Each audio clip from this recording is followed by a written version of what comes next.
Hey everybody. This video is just going to be about me driving and vehicles. I was going to say cars, but no, it's going to have to be vehicles. And it's just for the fun of it, folks. This is what got me on this subject and wanting to do this. I was watching some Cannonball Run, not the show. They had a show called Gumball Rally that probably most of you guys probably never heard of. But then they came out with Cannonball Run after that, which is basically the same thing. Uh, but there is an actual Cannonball Run that they do, and they tried. Richard Rawlins claims to hold the record on it right now, but it's a trip from New York to L.A. and it's a all they do is time you, and whoever gets the quickest time wins. That's it. But I'm gonna get back to that because I want to start off with me and cars and vehicles and fast driving.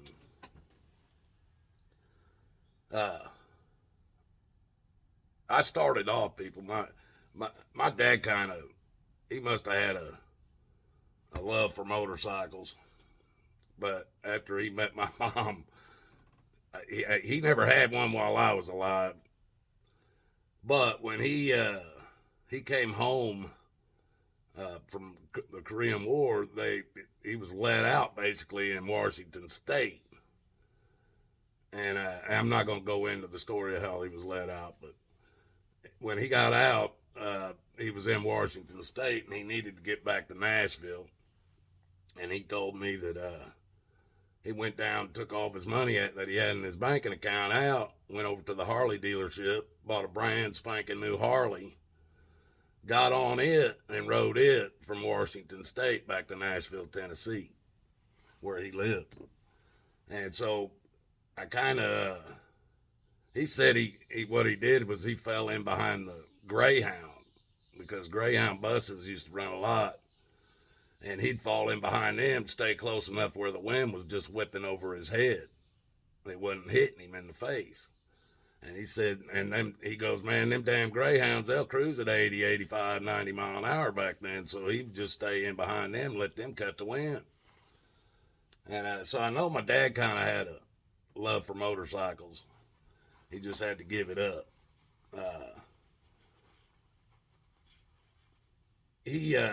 Or when I was a kid, I grew up in, when we first moved to Indiana, this place we was living was in a trailer park.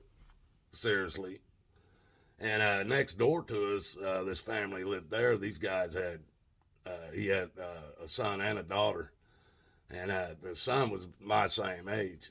And this guy had go-karts and mini bikes for his son. And because I lived right next door and I was the same age, we were friends. I got to play in those go-karts and ride those mini bikes. So I started, and that was early, like probably between 3 and 5. By the time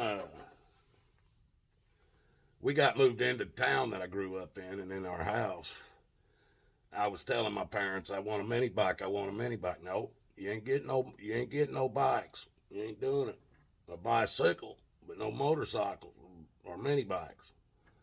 Well, one day I brought one home, a mini bike.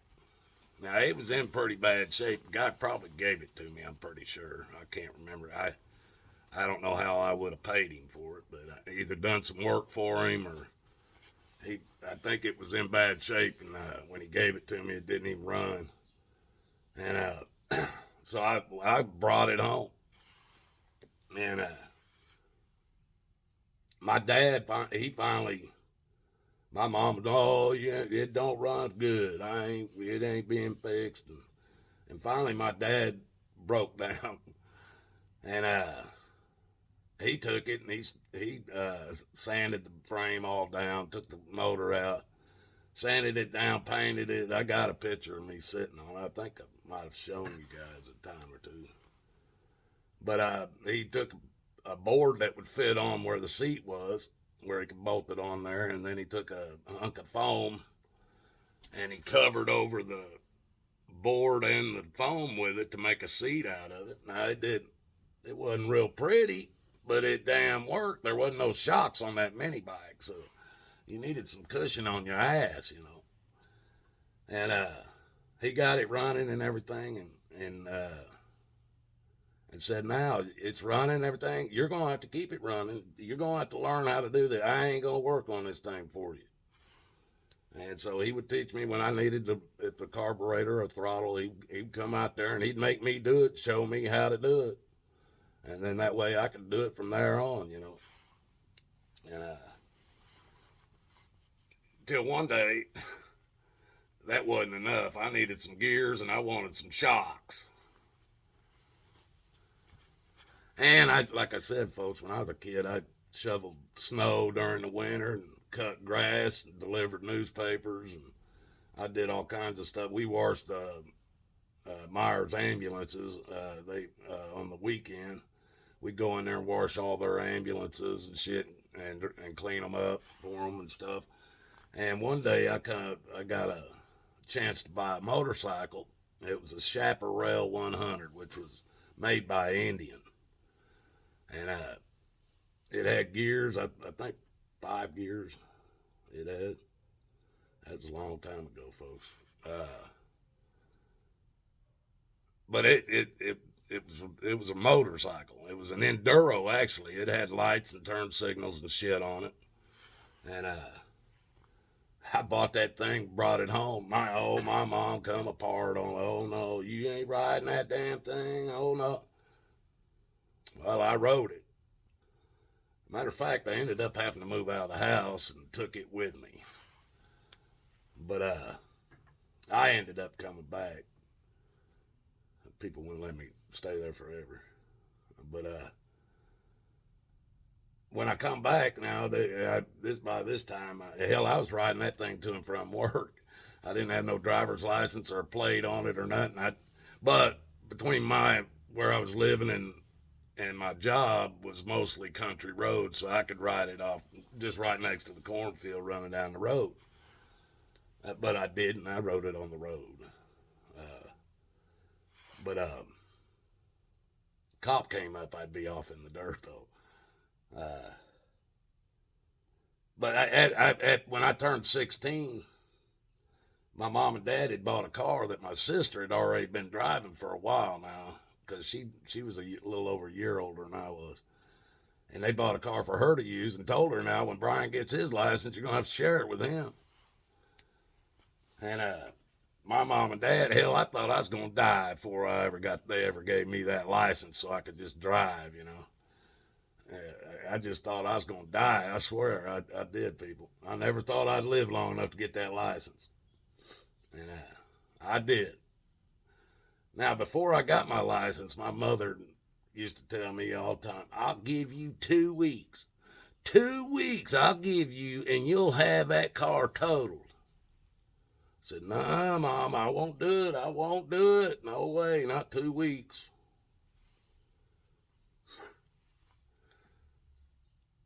The day they gave me my driver's license, folks, I rode my bicycle down to get it. Went down to the license branch, got it. Got back on that bike, rode it home, and the car was there. I asked my parents, my sister wasn't using. I said, can I take it for a ride? They said, yeah, go ahead. I think it was might have been a weekend night. And they said, yeah, you can just go ahead. You can have it for the night. I was gone. My sister hated it, man. She hated it so bad to have to share that car with me. Oh my, but she's selfish like that. Well, it was about, I think they said 16 hours later. I'm sitting in a parking lot with a run into a friend of mine, and he pulled up one way and I pulled up the other way, so our windows were right there, and we were talking. And we were sitting in a mall parking lot, Greenwood Park Mall parking lot, out in a wide open freaking area out there. Nothing out there but some light poles, and that's it, me and him. And I put that down. We were done talking. I said, "Hey, man, what's this shit?" He goes, "What?" I go, "What?" And I put it in reverse, and all I'm going to do is I'm going to stomp on it, go backwards, and then whip the front end around and keep going the other way. Never done this before in my life, folks. Just got my license. Never even attempted it.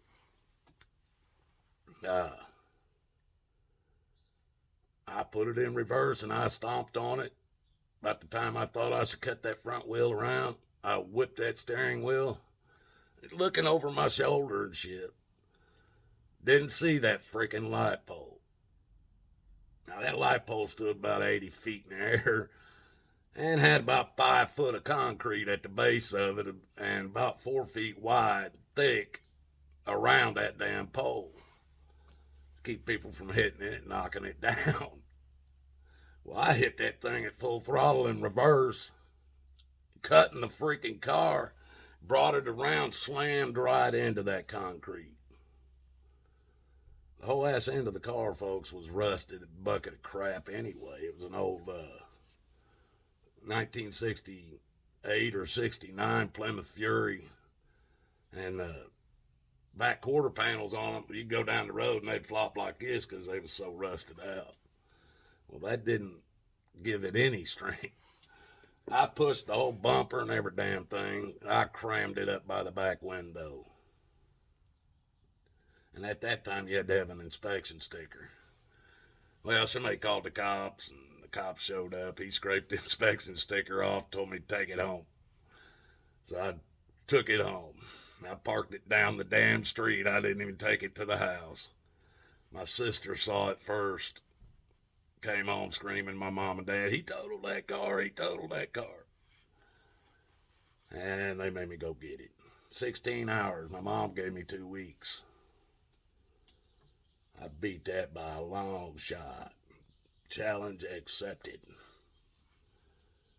But hell, anyway, to kind of move on up through here now, the people I grew up, now I never could afford them hot rods and shit back in the 60s and 70s. I couldn't afford that shit, but these people I knew could. Their parents would buy them classic muscle cars, man. 440s and the Road Runners and the 6.6 liter Trans Ams and the damn, all of them, man, Dakotas and Challengers and all that shit. These kids were running around in this stuff, man. And so I was running, you know, hell, if we're going cruising or something, we're going in their car, not mine, you know. But now as I got older and was able to buy my own shit, afford those shit, I had a 1971 Chevy Nova 350 4 barrel with something coming up there. It had the 350 with a 4-speed on the floor, and I had the big N50s on the back of it with the Kragers, just like back when I was in school, folks. Big wide tires on the back, have the air lifted up, and just go around smoking the tires. But I've had them. I had a damn Chrysler Laser that was a turbo when that was big. I've had like Dodge Power Wagons, big old high setting Dodge Power Wagon. I've had the Rubicon Wrangler for a while. Wasn't really into going fast as much as going where I want to go, you know, anywhere I want to go. A lot of other guys were into going fast. And now I drove fast. I just I didn't care to drive at those 200, 300 mile an hour speeds is what I'm talking about. 150, that's fast enough.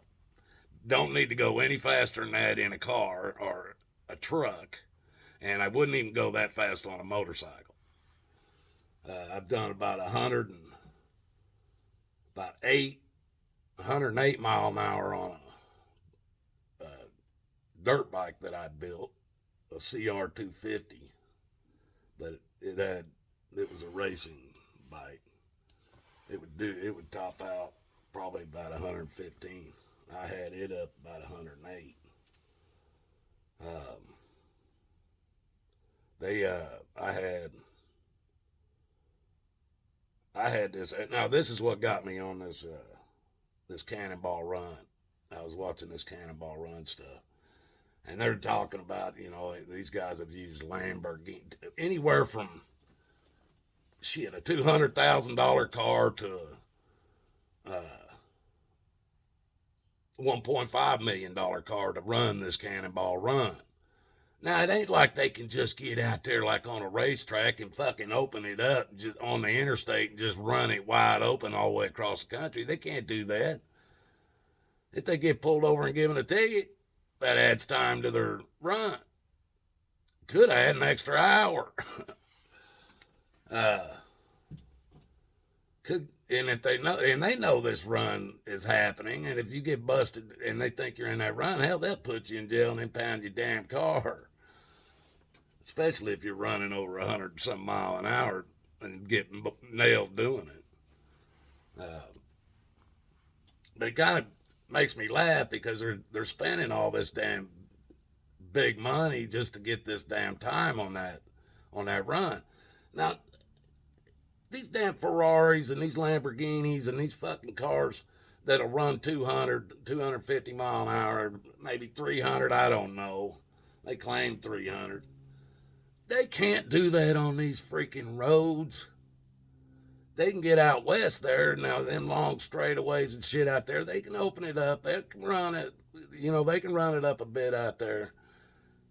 But they ain't gonna be able to hold it and just mash on it and hold it there. They can't do that shit out through there.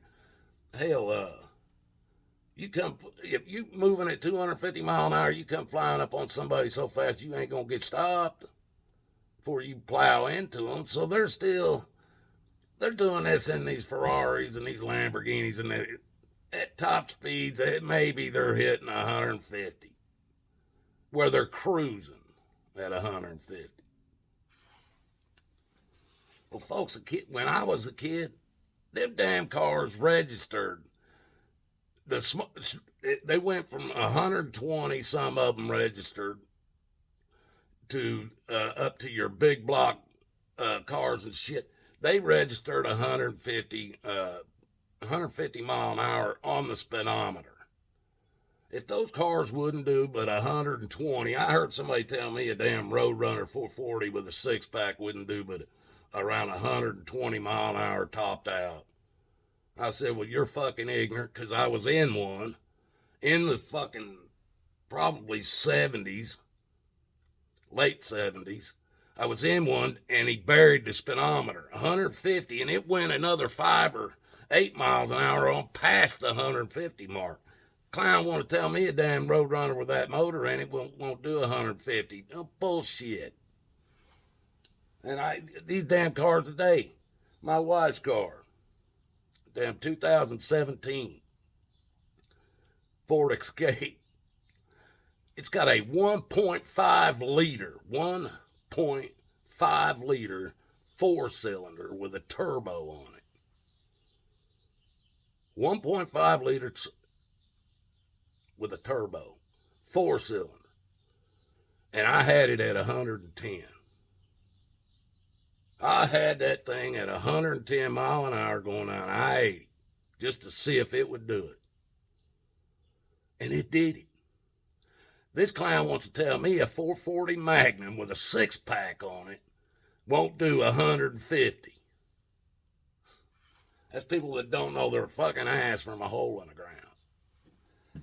But back to this Cannonball Run stuff. I had a damn Dodge Intrepid, 4-door, boat. It had a freaking Hemi. It was a Hemi V6 in it, in this Dodge Intrepid. That thing rode like a Cadillac. We used to drive it from Mesa. We drove it a couple times up to Vegas. Now, from where I lived, it was about an hour trip over to the other side of Phoenix to get on an interstate over there and start heading up an interstate going north towards Vegas, up towards those other gambling towns too. Anyway, that once I got across Phoenix and got over there on that damn interstate and went across that big hunk of desert on the back roads, got over there on that main interstate, I set that sucker on 100 mph and it felt like he was doing 70. I set the cruise at 100. I know that car would do every bit of 120 as well. But it cruised. A damn Hemi V6 cruised at 100 mph with a cruise test. I come back one time because we left Vegas and I jumped right on that interstate, and it's a I can't remember how many 100 miles, but it's a few 100 miles coming down that interstate. Just one interstate, much straight down towards Phoenix. And I jumped on there coming out of Vegas, and 100. I set it maybe 105. My wife goes, she rides in the back. She just goes to sleep anyway, so she ain't paying attention. But in that car, it felt like he was doing 70. I cruised it all the way down to that road where I had to turn off and go the back roads to get back over towards Phoenix. And right before I got on that back road, this damn sheriff fell in front of me. And it was 45 mile an hour all the way back over there. It was like a 40-mile drive at 45 mile an hour. I was just running 100 and 110 coming down through there. It felt like I was doing about 20 mile an hour when I was doing 45. When this sheriff went right in front of me, I couldn't pass him. And I think he stayed there just because. But that's what I'm saying about this Cannonball Run, man. These guys are using $200,000 to $1.5 million to run that damn run. Hell, you don't need nothing that big. You can do it with a damn almost any kind of vehicle that'll run 150 and won't blow apart. Hell, because they ain't doing they're not running. They're not averaging no 250, 300 mile an hour doing that run. No way. Hell, people, I ran semis, fully loaded. I worked for a company out of Alabama one time. I was trying to get my family moved from Arizona out to Alabama after my parents moved out that way. And so I went to work for a truck driver company out of Alabama. We were running potatoes from North Dakota and shit down into Florida and Alabama and was in that area down in there. And they kind of called us the Outlaws for a while. We were they were fucking piling our trailers straight out of the fields. We'd pull out in the fields and they'd load them with conveyor belts. They weren't bagged up on skids. They piled them right into the trailer and halfway up the walls. They didn't have no clue of that. We were guessing at how much weight was in it. Sometimes I had it, I would be maybe under 80,000 pounds when I scaled out, or I'd be at as much as 100,000 pounds when I scaled out. That's how much over I was. And especially if I had full tanks of fuel. Well, we used to run up through back and forth. More trips I made, the more money. I got paid per load. I made 30, I think it was 36% of whatever the load paid. That's what I was paid.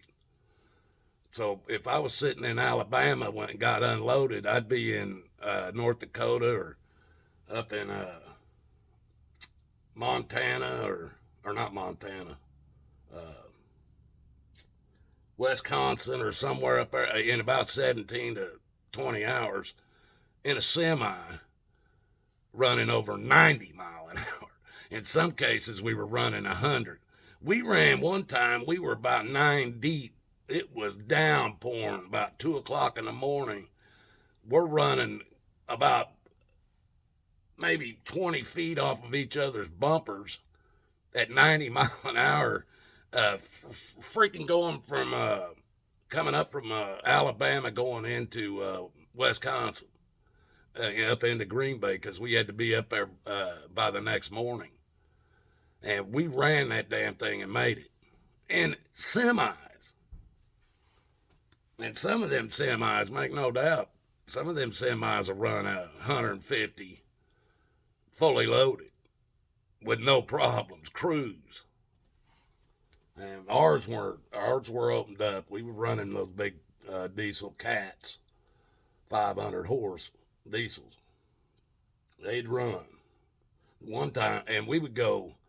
Hell, one time I went over 300 miles going around out of my way to go around weigh stations because I weighed too much.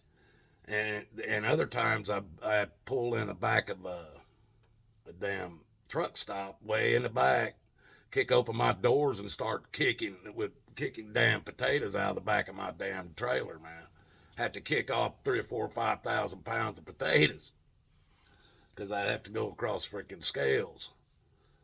And sometimes we just run them. They never chased me down for just driving by them, so I just run them. We were running.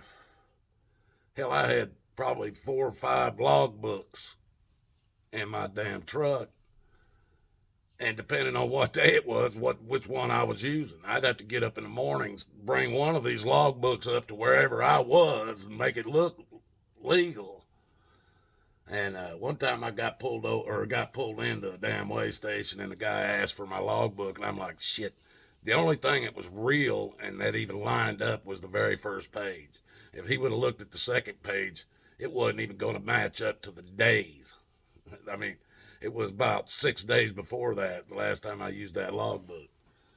And I handed that logbook to him going, oh shit, I'm done. They're going to lock me down right here.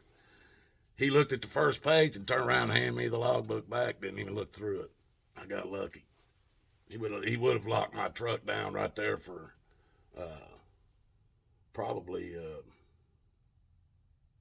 I think back then it was 16 hours or something. I can't remember. It was a long time ago. But anyway, that's just a little about me and cars. I do like the old classic cars more than these newer ones. The older cars are made out of metal. They're not plastic. You guys can have them. You can't even work on these new shit anymore, you know. It's ridiculous. You got to have $500,000 worth of equipment and tools to work on these new cars. Now with this biological shit they're attaching to it in 2026, I don't know